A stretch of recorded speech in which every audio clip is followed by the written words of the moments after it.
I'm Riley. And I'm Ronnie, And this is the Plan to Eat podcast.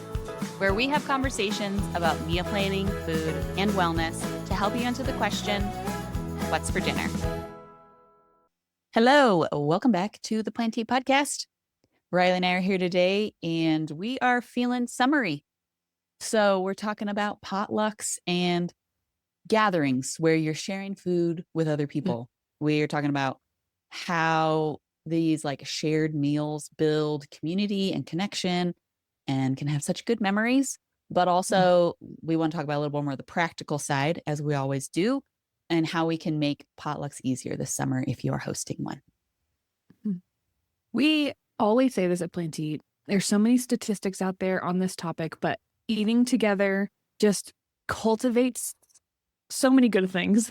Yeah. I wasn't prepared to actually quote any stats, but it cultivates so much community and connection. We know this when it comes to the family and the dinner table at home. I mean, kids show less signs of depression when their families eat together at dinner. Amazing. Yeah. So just growing that into this community idea. Maybe it's just a bunch of friends. Maybe it's your entire extended family.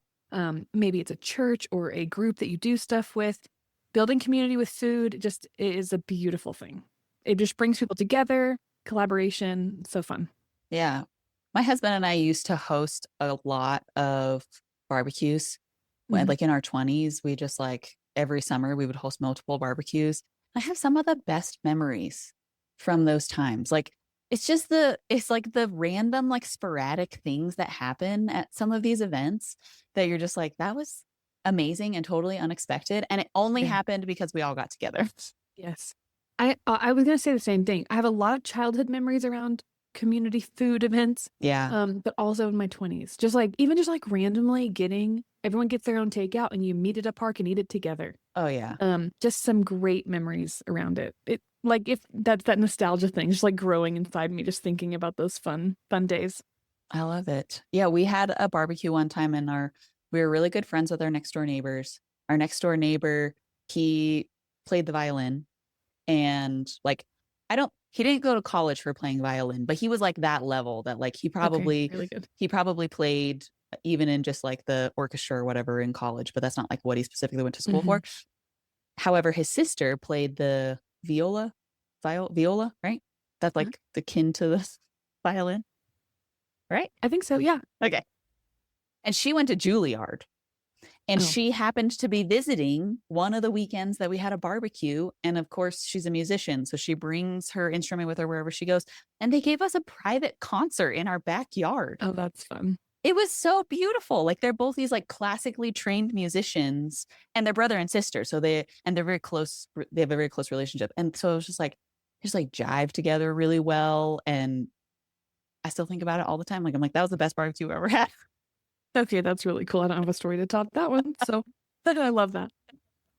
In general, though, sharing food with people is just, like we said, there's a lot of nostalgia in it. I think that when I think about getting together, gathering, doesn't necessarily have to be a potluck or a cookout, but just you come together with your family. I have a lot of grandma made this. It was grandma's special recipe, or we were at grandma's house every Christmas and she always made this one special thing and she made it in a very special way. Nobody else can do it the same. There's just, a lot of positive feelings that I think come from these shared moments. You don't necessarily have that if you're just oh, I was over at grandma's house for lunch and she made me a sandwich. Yeah. It's not the same. Yeah. I think that thinking back on family gatherings, especially around a holiday, I feel this is when it always comes up for me. I'm here and I'm having Thanksgiving here and I'm thinking about, because I always tell people when they come to my Thanksgiving, bring a food that you can't live without. Yeah. Come to Thanksgiving with the recipe that you literally could not imagine having Thanksgiving without, because it is so different person to person. Yeah. I have tried some wild things at Thanksgiving, and I don't mean that they were necessarily wild, but I would never have eaten that at Thanksgiving if somebody hadn't brought it. Yeah. And I love that. I love hearing who made it and, how it's so you love it and nobody ever makes it as good as fill in the blank. And it can also be really cool with a multicultural aspect too. If you have people from all around the world who are bringing things, because while they might not celebrate Thanksgiving, they could bring something that really is special to them, and it just reflects food and identity and history, and it's very cool. I love it. I love it too. What's a food from childhood, Riley, that still holds a lot of nostalgia for you that you crave sometimes? Well, that's several things popped into my mind, but I think the one that I'm thinking of is my great grandmother made like the world's best chicken and dumplings. Oh, yeah. Oh, you've told me about this. Maybe on the Yeah, well, podcast you've talked about this. yeah, I probably have. Yeah. And so just like remembering that and just like I don't know, just being a part of making it, or maybe not actually being a part of it, but like watching the process, and nobody will ever make where it tastes that good, you Mm-hmm. know? And I think we didn't go to her house all that often. And so her house held quite a lot of uniqueness. It's Yeah. just like very much outside of my norm. And so like when just being there and that recipe and I don't know, all those things kind of come together to make it a really interesting memory, a good food memory. What about you? Mm-hmm. My grandma made homemade sugar cookies at Christmas time, and she would make dozens, like dozens and dozens and dozens. Like, I'm not joking, 12 dozen. She would make so many. They would just be in like tins and bags. And she had a closet in the garage, that like kept things a little cooler. Yeah. And there would just be stacks of cookies. Like, we would go to her house and there were just stacks of cookies. And I have the recipe and I try to like recreate them every year at Christmas. And it's never quite the same because it's not grandma that made them. But My also, theory on this is that you're in your memory. The yeah, nostalgia tastes so much better. it's so true. And I think it's the nostalgia of like, I always wanted more cookies, but there was a limit, right? Like my parents were like, you can't eat 10,000 cookies, even though we wanted to. It was like, you get 3 cookies a night or whatever their limit was. And so I think there was almost that aspect of like the desire of the cookie that made it extra special. And that now I'm like, well, I made 2 dozen cookies. I can eat them whenever I want. I'm an adult. I'm an adult. Well, and also probably like you never got to eat them except for at Christmas, and now your autonomy says I can eat them anytime I want to. I technically could make them right now. It's the thing that's getting me about your story is that I have zero patience to make that many cookies. Dude, I don't know how because that wasn't the only cookie she made. I swear she probably spent weeks every single day in the kitchen making cookies. And it was her joy, right? It was like her joy to do it. She loved being in the kitchen. She loved both cooking and baking, and she was really good at both of them. But yeah, I mean, I think that's just what she would spend her time doing. She, 8 hours a day, she was probably in the kitchen making them cookies from Thanksgiving until Christmas. And she'd probably love that that's your memory. Yeah, I bet. Yeah. The other thing that I crave is my mom's fried chicken. Because we haven't had it in a really long time. My mom hasn't made it in a really long time, but I've always thought that she made really amazing fried chicken. So, and she's just like, it's so much work. She's like, why would I do this for family get-togethers anymore? It's way too much work.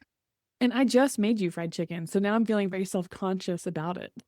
Because you have this nostalgia. The only thing that I know that my mom did, like quote unquote special, is that she used bacon grease when she makes her fried chicken. To fry it? Yes, she fries it in bacon grease, which I think is kind of a southernish way to do it. I don't know, but it made really good fried chicken. Honestly, that's a lot of bacon grease. She would like make bacon and save it in the refrigerator, and then when she would have enough is like when she would finally make fried chicken. That's impressive. Honestly, part of the nostalgia is actually eating the cold fried chicken the next day. Yeah. She would often make fried chicken for something, and it was like, okay, so it was like somebody's birthday. We like always wanted fried chicken on our birthday. Duh.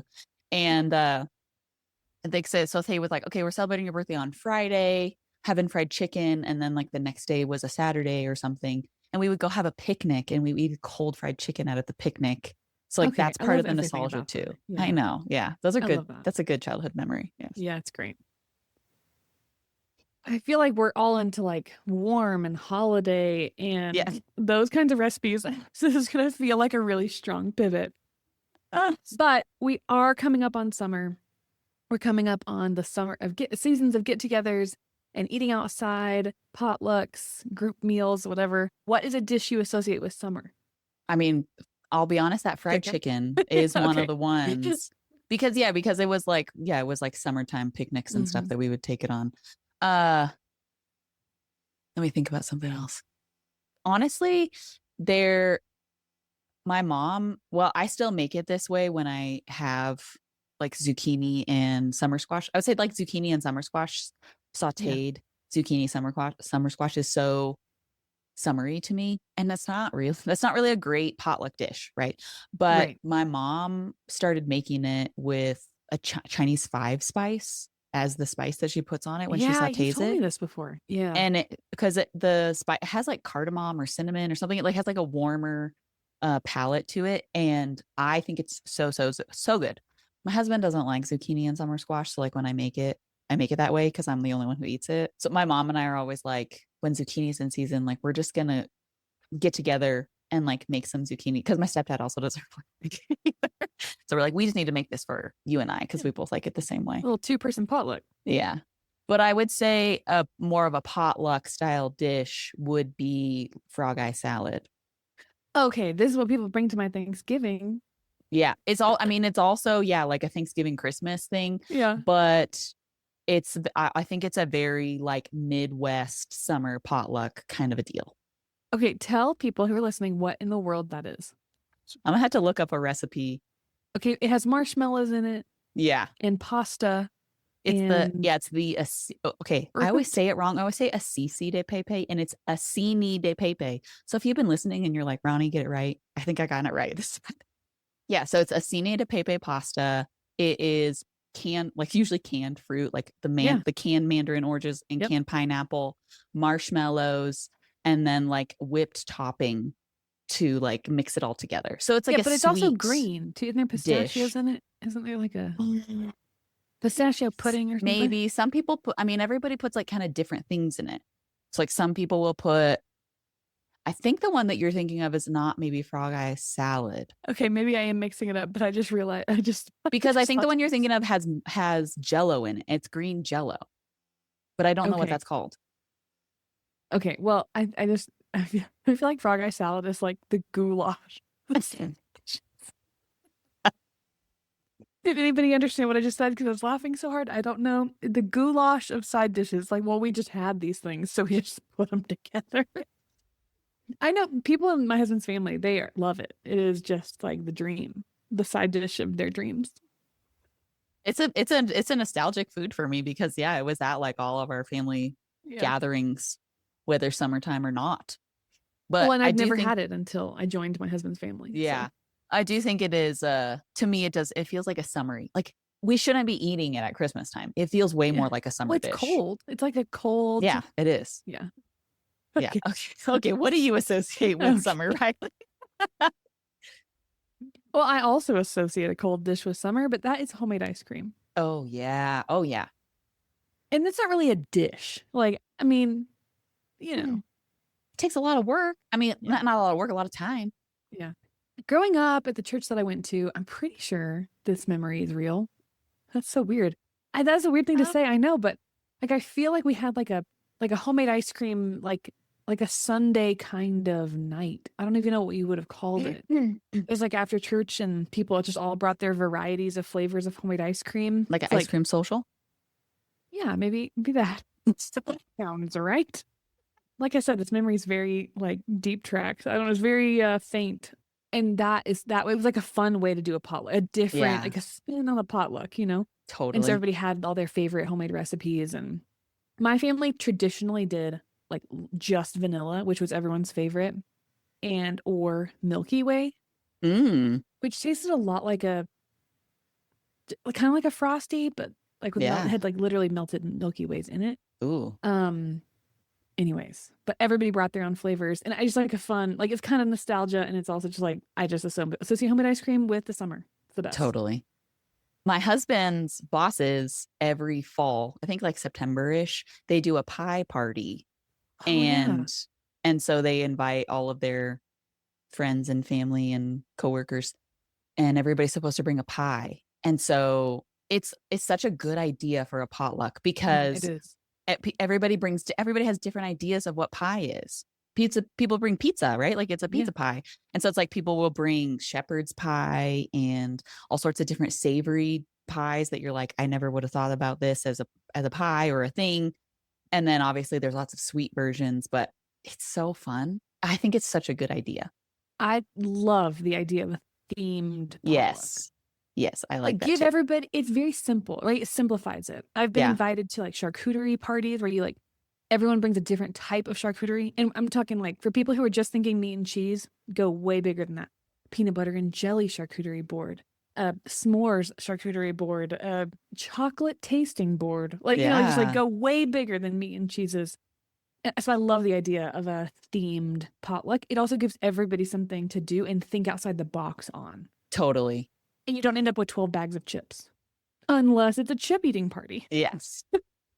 Unless your theme is stuff in a bag. Yeah. Stuff in a bag. That's funny. Yeah, I think it's a really fun idea. If they didn't have it, I would steal it. All right. It's great. Although you could do it on like Pie March day. 14th. Yeah, I could. Okay, let's talk about what makes a successful potluck or group meal, Riley.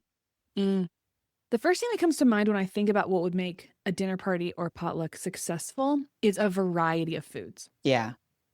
So have and this is like why I think I really gravitate towards this like theme idea, because then if everybody brings the same kind of thing, it's okay. But what I don't want to do at a potluck is there be 12 bags of chips, right? Mm-hmm. I really want a lot of variety. So having maybe some way to communicate, hey, here's what I'm bringing. Here's what I'm bringing.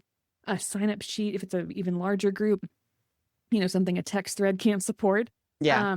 And just getting everybody kind of like, okay, your theme, not your theme, but like your item is in the vegetable category and yours is protein. And or I'm gonna have protein. Everybody brings sides. Bring a side you'll eat. Right.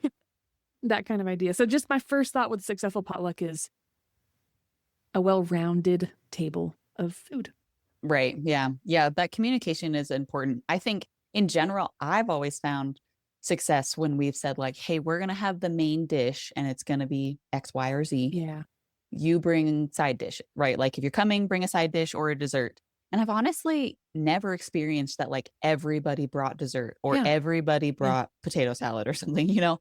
I've actually had a lot of success, and maybe that's not normal, but had a lot of success with people bringing just like an assortment of things. Yeah. We just recently went to one and that was the idea. It's like, hey, we'll have burgers, bring whatever you want to eat with that. Yeah. And it was amazing. Like the side dishes were very, very, very varied. It was nice. Maybe at this point, everybody's been to enough potlucks where you're just like, you know, like, I don't want to be the person who only brought the chips or something, you know. Yeah. I want to be the third person to walk in the door with chips. Yeah. Although if you are that person and that is where you are and you need to take the chips, let's take the chips. We want you there. Yeah. Anyway. Okay. Your presence is present enough. Yes. Another thing about bringing food to a potluck is you want it to hold up. Yeah. You need it to travel well, not get soggy, and can sit out and not get funky. Yeah. Uh-huh. Yeah. That's a high priority. Especially summertime. We're talking about the summertime potluck situation. Is this sitting outside? Can it survive? How long? All those are good questions to ask. Yes. Yeah, I would say some no-goes for me are mayonnaise, heavy dishes. Now, I know potato salad is very common. Yeah. At potlucks. Very common summertime dish. But I still think it's iffy. I think it's still an iffy choice. Well, because my mind immediately goes to The Office. In the episode where Michael has his potato salad in his car for like 20 hours and then he takes it and it's no, don't do that. Do that. Yeah. Yeah. So I think in general, like if you can make a side dish that doesn't have mayonnaise, that's probably the better bet to go, just because particularly if you don't know the person's setup. Yeah. You know, like some people do have room to be able to like set up a table inside and that's where all the food is. But if you're not sure if that's going to be the case, I would stick to something that you know is not going to get icky, and not to downgrade the ice cream social idea. But if you're bringing dessert, maybe don't bring ice cream sandwiches. Yeah. Yeah. The thing about the homemade ice cream is that it can sit inside of its own ice. Yeah. So that is the benefit to that, but you're totally right. Like an ice cream sandwich situation is not going to be great. Unless you like text the person ahead of time and you're Yeah. like, I'm bringing ice cream. Do you have room in your fridge or Yeah, freezer? I mean, for it, for sure. Yeah. And the same thing kind of goes for like mayonnaise heavy dishes also is like if you can take a cooler where it can stay until serving time, these Yeah. are options. It also kind of complicates things. Complicates for you taking it, complicates for the host, all of those kinds of things. Yeah. I would also say any dish that like requires like a last minute assembly to actually like get Yeah. everything together. At least personally, I would rather have my dish 100% done and I present it to the host or put it on the table or Yeah. whatever. And then I'm hands off. I don't want to have to be like fiddling with it and like adding extra crunchies on top or whatever. And the thought that just crossed my mind on what makes it successful is something where everyone doesn't touch it. Oh, So I'm thinking you bring your own tongs so you can assume the responsibility of the serving or that is a good idea, pre-portion actually. Thinking things. about the utensil that you need and not assuming the host has it. Well, not assuming the host has it. It's a hesitation that a lot of people have about potlucks, right? Right. Is the germs. I'm thinking of ones where you could even take like your own little like tiny crock pot where it kind of like stays heated so it Yeah. kind of keeps the food safe because it's hot.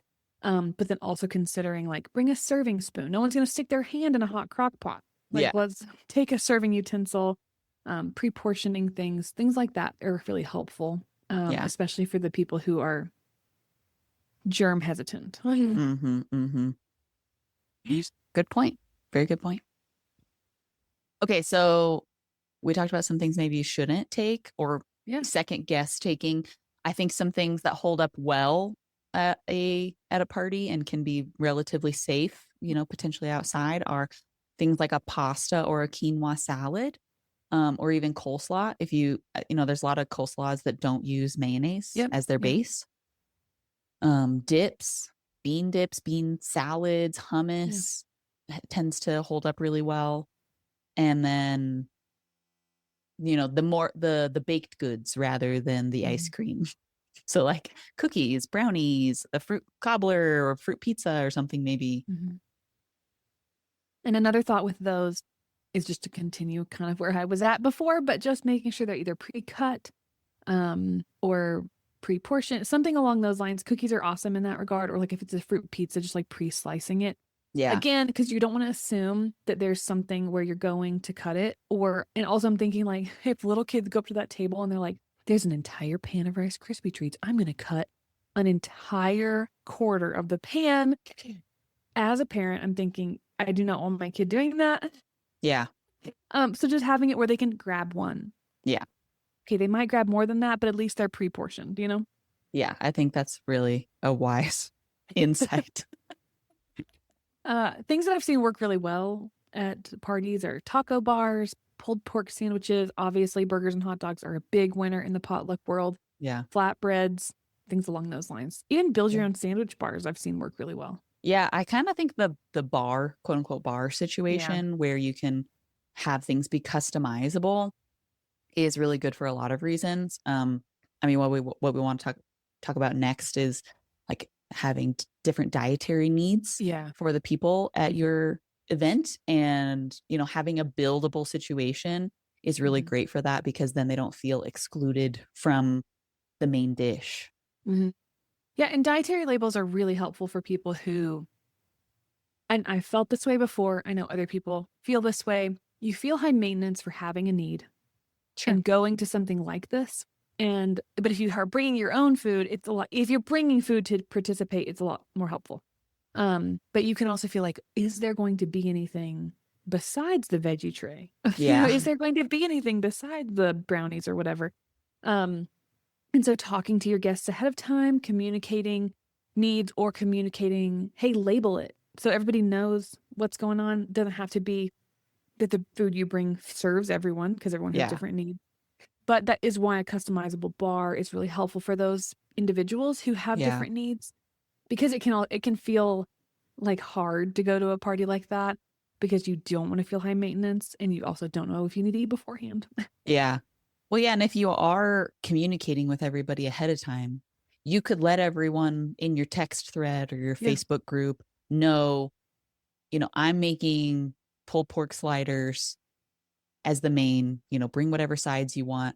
I'll have both regular and gluten-free buns or something, right? Like communicate what the things are that you're going to have that will accommodate others. So that way they understand like, okay, check. I know I'm covered there. I Mhm. don't have to be like, oh, should I bring my own buns because I'm gluten-free? Yeah. This is another reason why I tell people to bring something that they will eat. Yeah. And this is not just related to dietary needs, because I'm actually thinking about people who have super picky family members. Like if I'm serving something and your family doesn't, if I'm having a taco bar and y'all hate tacos, okay, Right. I need you to bring something that everyone will eat. Or if I'm having pulled pork sliders, but all my side dishes are vegetables, but nobody eats vegetables, like bring something that your family will consume. Again, communication is really important, but dietary needs can also go way beyond like dairy and gluten and soy. It can Yeah. also encompass people who just don't eat a wide variety of foods, or maybe you're not serving foods that they usually consume. Yeah. So true. Which this is why meal planning makes it way easier to be a host It at a does. potluck Yeah. because you get to decide what part of the meal you're making and then you're able to rely on others and ask them to participate in bringing food. But it's all clear, right? Because you've already Mhm. decided what you're making. You can ask other people to bring specific things or non-specific things. And, if you're making the main dish, you get to decide, am I making a large portion of this or should I make a smaller portion? Because maybe somebody else is also going to bring ribs or something.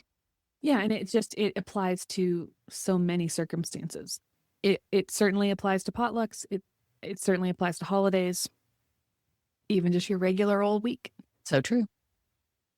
Considering that people graze at potlucks and they don't always like just like make a plate and they're done, like having, making sure you have maybe small plates for like the snack time portion, Yeah. or having appetizers so that there is something to munch on. I just know it's so hard sometimes when you are having a large group of people and you make guacamole that's going to go on the taco, but everyone eats it beforehand. So Right. considering aspects of just how people operate, like, okay, everyone come at 4, dinner's at 5:45. Okay, well, what are we gonna do in that meantime? We're just hanging, we're chit-chatting. Okay, we need a bowl of guacamole for the pre and the dinner. Yeah. Just kind of having those little aspects planned can make hosting a potluck a lot easier. Absolutely. Yeah. And I think like serving sizes, I think it Yeah. can stress people out a little bit when it comes to potlucks, particularly if you're not doing like a RSVP style event and you Yeah. just invited a bunch of people and you don't know how many people are going to show up. Uh, I know that a lot of times people will text and be like, so how many people are you expecting? Like, should I make a side dish that serves 18 people or should I make a side dish that serves 50 people? So obviously, like you can use your best judgment with that. But like in general, like you said, Riley, like people are grazing on things. And a lot of times when people are serving themselves, they're taking like little bits of each thing. They're maybe not taking a full serving size True. of Yeah. like each side dish, right? Like if they're seeing all these different things and they want to try different things, like I think actually a normal, quote unquote, normal serving size of some dishes can go a lot farther than you think because of the way that people eat at these kinds of shared events. Absolutely. Which is why it is okay to like cut things smaller. Absolutely. Because even thinking about putting yourself in the situation of like, okay, we're outside. Are we going to have forks? I don't know. How are people going to eat this? What's the vehicle that they're Yeah. eating this with? Um, is important to consider. Are we having forks? Do we need forks for dinner and appetizers, etc.? Yeah. But cutting things smaller is also totally fine because it does allow for that bite size approach. Yeah. And having foods that stretch like chips and dips, sliced fruit, veggie trays, things that just last kind of for a long time. Yeah. Um, That way you don't feel like you've and run out of food. yeah, exactly. Yep. So then, of course, once you've created your meal plan for your event, the best thing that you want to have is an actual organized shopping list with amounts. So we highly recommend you do this planning and plan to eat so that you can have your shopping list made for you and you buy the right amount for the serving sizes that you selected for your items. Exactly. You don't want to have we're grilling burgers and you only have 5 and you got 10 people. You definitely, I mean, that's a really lame example, but You definitely want to make sure that you have the correct amounts for the amount of people you're serving. Because even if I feel like if you're the host, you want to make sure that your food is the anchor.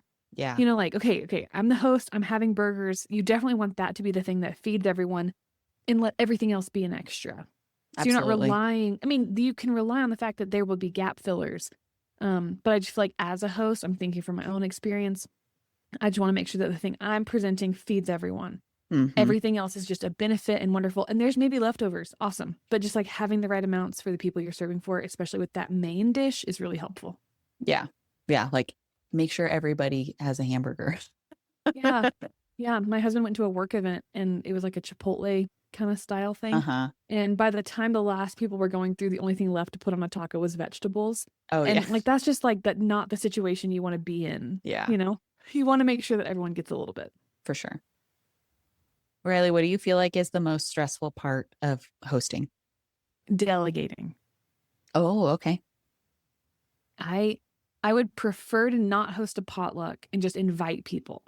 Mm, Like because and it's not because that's really my preference because I would love for people to bring stuff. But I think I just have a hard time delegating, especially if I'm like saying, "Hey, come over to my house for this thing and also bring something." Like it sometimes can feel like a big ask. yeah. And I know it shouldn't. It's just kind of like the way that my brain works sometimes. Or sometimes if I'm inviting people to a dinner, like I'm thinking about when I invited you guys over for dinner the other day. It's like I already had it all. I really didn't need you to bring anything. Yeah. And you know, like the barrier to entry for you coming was so much easier because I was just like, no, just come. I've already done it. Like, Right. no big deal. But I think just like delegating and like being willing to say like, no, let's have a potluck. Everyone can bring something. Everyone probably likes that, and then just enjoying that and like enjoying the way that that lowers stress. Hmm. I would say for me, the hardest part is like timing of Oh stuff. yeah. I'm the type of person who like I want to start much earlier in the day and I always have to like talk myself out of it. Mhm. But then Yeah. sometimes that means I start too late. Sure. Yeah. It's a hard balance to strike. It's like I'm like, okay, well, I'll wait to start until people start. I'll wait to like start cooking this thing until people start arriving. But then when people are arriving, you're chatting and you want to Yeah. hang out and all of those things. And it's like, oh shoot, I need to start cooking an hour ago. I think we talked about this on the last episode in regards to like I like to eat hot food. And so Yes. I will like not clean up until after because I want to eat the food while it's hot. Yeah. The way it was intended to be consumed. And I think that it's kind of almost like I will also wait to cook something because I want it to be hot when we eat, and then we eat later Yeah. because because I was trying to like, because I didn't know exact timing, and then we eat later than I planned because I wanted it to be hot, so I didn't start it early enough. So I agree with you. Timing can be tricky. Yeah. Which is where the like appetizers and the Yeah, chips and everything like really come in handy everyone's fine. because people are fine. Honestly, Yeah. I know that hosting can be stressful. Like I definitely get stressed out about hosting. If y'all haven't listened to our podcast with Linda, she writes Yes. for our blog. I don't have the number of the podcast off my head right now, but I'll put it in the show notes. She gave us her like 7 tips for like non-stressful hosting. So definitely listen to that if you feel like you're a stressed out host. Because it can be really stressful. But Mhm. just remember, like everybody's fine. Like really everybody is totally fine, particularly if you have some like little snacky things Mhm. for people to enjoy. They're gonna be fine. My husband always reminds me of this exact thing, and he's like, literally everyone we invite to anything, they are our friends or our Yeah. family, and your value and worth is not tied up in this hosting, and it's okay.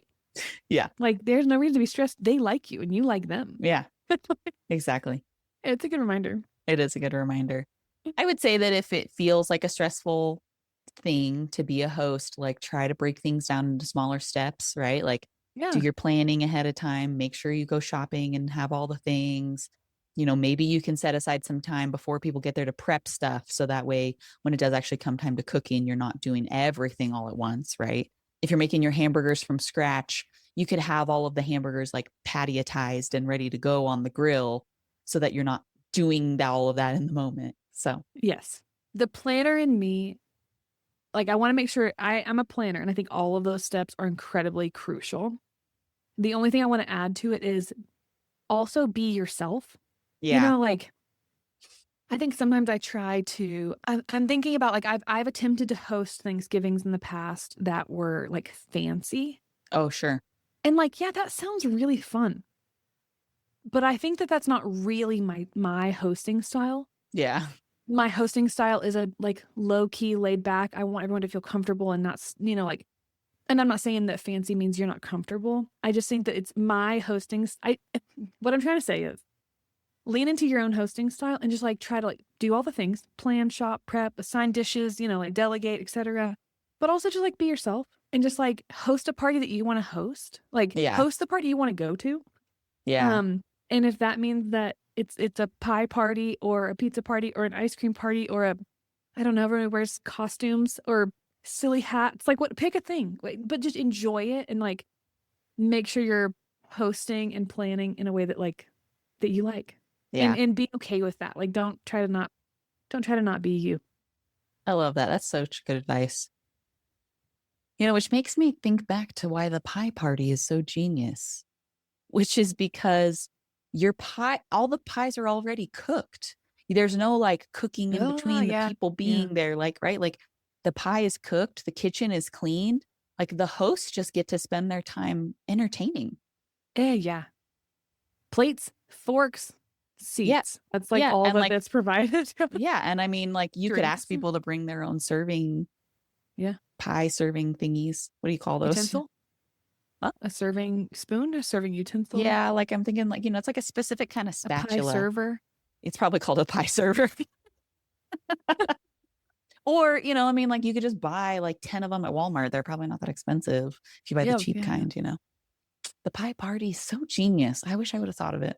Yeah. Well, let's come up with another one and host one this summer. Okay. Oh, This was funny. fun. This got me really excited for summer, and I really now want to host a party. So. I know, me too. I mean, I'm probably going to. You'll be invited. Don't worry. If I have one, you'll also be invited. Don't worry. Okay, good. Well, before we go, let's talk about meal plans. We left our listeners on the hook or off the hook last week. What am I trying to say? We left them hanging. That's what I'm trying to say. Yeah. We left them hanging last week and we didn't share our meal plans. I So know. share your meal plan for the week real quick. Okay. Let's see. Just so everybody knows, we're towards the end of this week. So I'm going to talk about recipes that we've all already had. Yes. So earlier this week, we had a shawarma spiced beef and couscous, like a bowl situation. Shout out to my sister-in-law, Carly, who recommended this recipe to me. Shout out to bowls because Shout out they're to just bowls. so good. And I thought, yeah, so good. And then we had creamy spinach and sausage pasta, which is a shout out to Riley for recommending that recipe. And we had garlic butter crispy chicken with creamy beans. Super good. This one was I think it's from Pinch of Yum. And I think I saw it on Instagram. It was really yummy.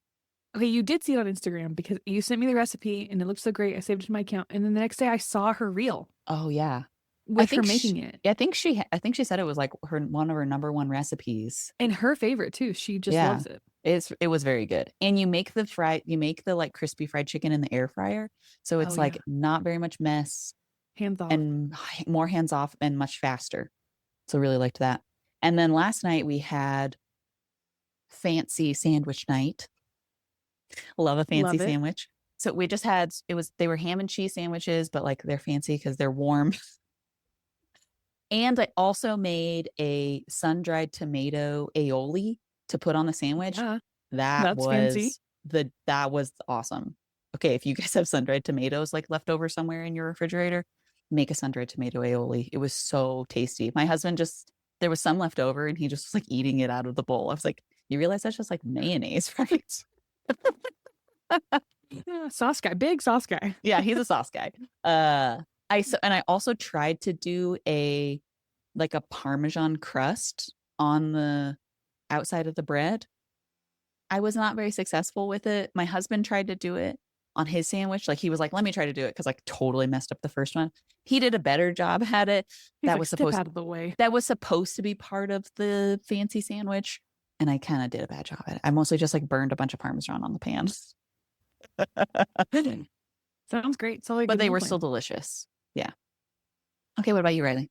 Okay. So y'all have heard me mention this one on the podcast before because I had to move it down in my meal plan. Was this your you've moved 3 weeks one? No. Oh. This was just one. We were supposed to have burgers with this Chipotle sauce. Didn't have the burgers, so that got moved to this week. It was supposed to be last week, moved to this week. We also had spaghetti, which my family doesn't really like spaghetti, and I really like it. And so I have to sneak it in there every once in a while. Yeah. And I loved it, and I enjoyed it. Good. And then I made this Boursin orzo bake with chicken sausage, which was very, very, very easy. Let me see who that recipe came from. Boursin is like the brand of cheese, right? Oh, yes. Boursin is the okay. brand of cheese. It's that soft, creamy, spreadable cheese. You can Okay. get it at most delis, most deli areas. It would be like a charcuterie, kind of like you'd find it in that kind of space. Oh, I put this on a charcuterie board. Spread on a cracker kind of thing. This is from Jar of Lemons. And a friend of mine posted it that she made it, which is where I saw it. So then I stole the recipe, not stole it, but, imported it from her. And I almost could have made it one-handed. Like, that's how easy it was. It's so few ingredients. And it's actually a one-pan meal, which is sometimes rare to find. Yes. Everything gets cooked in one pan. Everything gets added to one pan. You needed a cutting board otherwise. It was very simple. Wow. Nice. And then we're having fajitas. And then my husband is going to he has this, like, I can't remember what he calls it, but it's like this, essentially like a homemade Alfredo that he serves on French bread with chicken.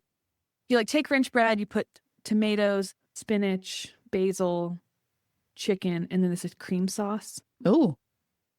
Our favorite Italian restaurant used to serve this, and then they closed. And they've been in business for like 50 years. It was so sad.